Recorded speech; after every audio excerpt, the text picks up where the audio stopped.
Linda chose the unthinkable, starving herself to break free from the man who once controlled her life.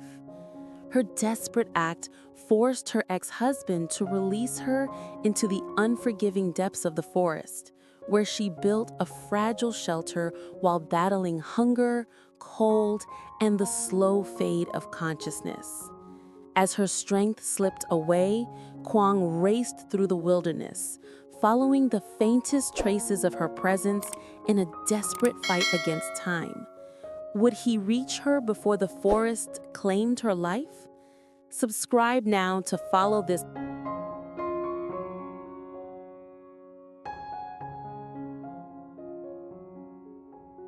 Linda sat silently on the cold, uneven ground, her wrists bruised from the coarse rope that had bound her for days. The shack where her ex-husband kept her was dim. Just enough light filtered through the cracked wooden boards to sketch her outline in pale gray. Yet even in that darkness, her eyes burned with the stubborn fire that refused to be extinguished. 3 days had passed since she last allowed anything to touch her lips. No food, no water, not even a word. And for the first time, the man who once believed he held every piece of her life in his hands began to feel something he had never felt before: fear. He had shouted at her at first, threatened, slammed the metal door so hard the whole shack rattled like a dying creature. But Linda only stared at him, gaze unfocused, as though she had already walked far beyond his reach. The silence she wrapped around herself was colder and sharper than any weapon she could have held. She knew she was risking her life. She also knew it was the only chance she had left. If she couldn't run, she would make herself untouchable, force him into a corner until the only thing he could do was let her go. By the end of the second day, she could no longer stand without the world tilting dangerously under her feet. Every breath felt thin, as if her lungs were filling with smoke instead of air. Her heartbeat throbbed weakly in her ears like a distant drum fading into nothingness. But she held on. She always had. Survival, she realized, was not just about strength. It was about resolve. And Linda's resolve had hardened into something unbreakable. Her ex-husband returned again at dusk. The rage in his eyes softened into an unease he tried desperately to hide. He thrust the bottle of water toward her, then a piece of stale bread. "Eat," he muttered, though there was no authority left in his voice, only desperation. Linda did not even lift her head. Her eyelids fluttered, her breathing shallow, but she refused to move. A long, trembling silence stretched between them. For the first time, he seemed to see not a woman he owned, not a captive he could bend, but someone who would rather die than remain under his control. That terrified him more than any scream or struggle ever could. Finally, with the curse torn from somewhere deep in his chest, he hurled the rope to the ground. The sound echoed harshly in the cramped shack. "Fine," he spat. "Go. Kill yourself out there if that's what you want." He stormed out, slamming the door so violently that dust rained down from the rafters. But he didn't return. And Linda knew she had won her only victory left. Weak, trembling, barely conscious, she pushed herself toward freedom. But freedom, she soon realized, came with its own cruelty waiting in the unforgiving wilderness beyond that broken door.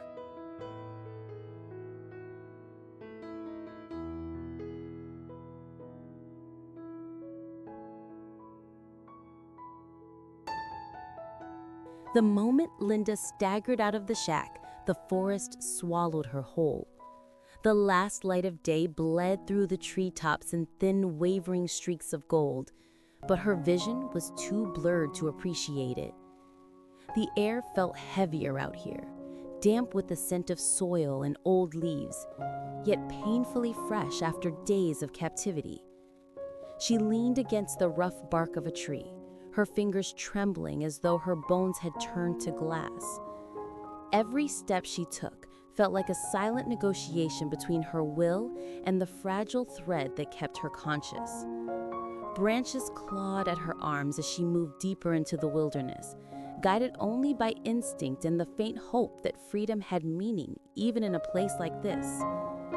Her ex-husband had left her here not out of mercy, but out of helplessness, a spiteful gesture meant to punish her stubbornness. But Linda no longer cared about his reasons. All she cared about was the small, flickering spark of survival still pulsing somewhere inside her. By the time dusk dissolved into night, her body could take no more. She collapsed near a fallen tree, the world spinning wildly before settling into a muffled darkness. When she opened her eyes again, the moon had risen, pale and swollen, casting a ghostly light through the canopy. She forced herself to crawl, dragging her weak limbs forward until she reached a small clearing where the trees thinned out enough to feel the sky overhead. There, with what strength remained, she gathered sticks, leaves, and torn pieces of fabric she'd found snagged on branches, anything that could shield her from the chill. What she built barely resembled a shelter. It was nothing more than a crooked frame of broken branches, covered with scraps of cloth and foliage. The wind slipped mercilessly through the gaps, carrying with it the cold breath of the forest night. Still, it was more than she had minutes earlier, a fragile, trembling shell between herself and the vast, indifferent wilderness. Inside, curled on the hard earth, Linda felt the cold seeping into her skin, creeping along her spine like a warning. Her hunger gnawed at her stomach, but she no longer had the strength to feel pain sharply. Everything dulled into one heavy, suffocating ache. Her mouth was dry, her throat raw, her tongue thick and heavy. She had traded one prison for another, a prison built not of walls, but of weakness, exhaustion, and the slow approach of death. Outside, the forest whispered. Leaves rustled with unseen movement. A distant howl echoed low and mournful, carrying through the night air. Linda pressed a hand against her chest, feeling the faint rhythm of her heartbeat. It was slow, too slow. Every beat sounded like a question her body was no longer sure how to answer. She closed her eyes, letting the moonlight brush her face through the thin gaps in her makeshift shelter. In the darkness behind her eyelids, she pictured Quang, his determined eyes, his steady voice, the way he always seemed to reach her in moments she thought she was alone. If he was searching for her, and she prayed he was, then this fragile breath of life inside her had to last just a little longer. Just enough for him to find her before the forest claimed what little remained of her strength.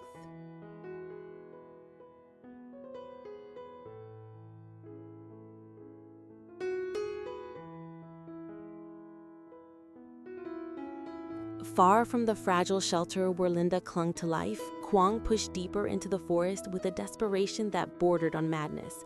He had barely slept since learning she had escaped her ex-husband's grip. The moment he saw the abandoned shack, the rope discarded on the floor, the half-empty bottle of water kicked aside, his heart dropped into a cold, relentless panic. She was free, yes, but freedom in a place like this could kill her faster than captivity ever had. He followed the faintest hints she had left without meaning to, a broken twig here, a smudge of dirt there, a shallow imprint of her falling steps barely visible on the packed earth. The forest seemed determined to swallow every trace of her, yet Quang refused to let it. Branches whipped across his face as he ran, sweat mixing with the sting of fresh cuts. The air grew colder, the shadows longer, and every second that passed pressed down on him like a tightening fist. He pictured Linda, weak, starving, terrified, and the thought drove him forward even when his lungs burned with exhaustion. Night draped itself over the forest like a shroud. The moonlight carved pale paths between the trees, but Quang knew better than to trust it. The forest twisted everything at night, turning familiar shapes into threats and hiding dangers in every pocket of darkness. Still, he kept going.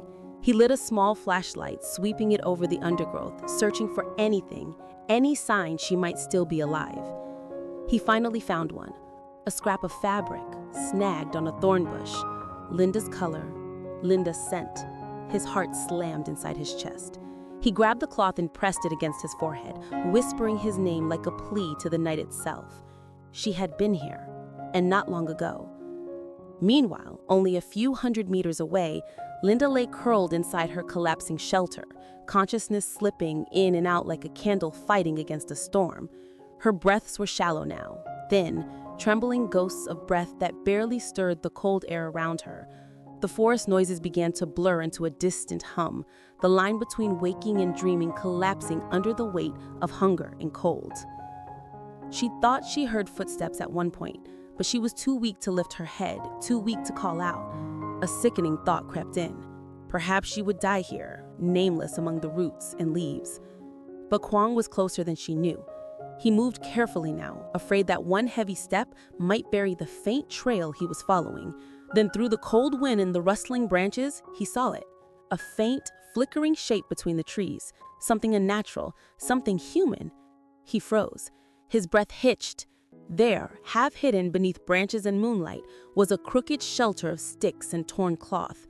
He whispered her name. Once. Twice. No answer. Quang broke into a run, stumbling toward the fragile structure, terror clawing at his throat.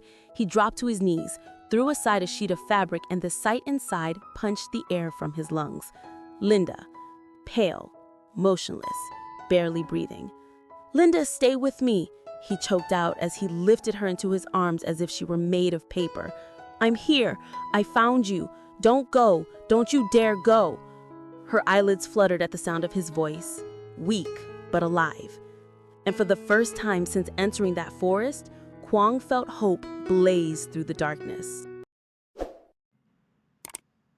Hello, xin chào tất cả các khán giả của kênh Bí Tưởng Nina Review. Hôm nay trong câu chuyện của chúng ta thì đã có tình tiết mới, đó chính là việc Lina dùng cách tuyệt thực không chịu ăn uống để chống lại phản đối sự nhốt giam và bắt cóc của chồng cũ. Liệu rằng Quang có đến kịp thời để giải cứu cô hay không? Tất cả sẽ được kể ở các video tiếp theo, sẽ được phát sóng hàng ngày trên kênh Bí Tưởng Nina Review. Các bạn hãy bấm vào nút subscribe để đăng ký kênh, sẽ nhận được thông báo mới nhất về các tập phim sẽ được phát sóng hàng ngày trên kênh nha. Cảm ơn các bạn rất nhiều. Thanks for watching. Bye bye.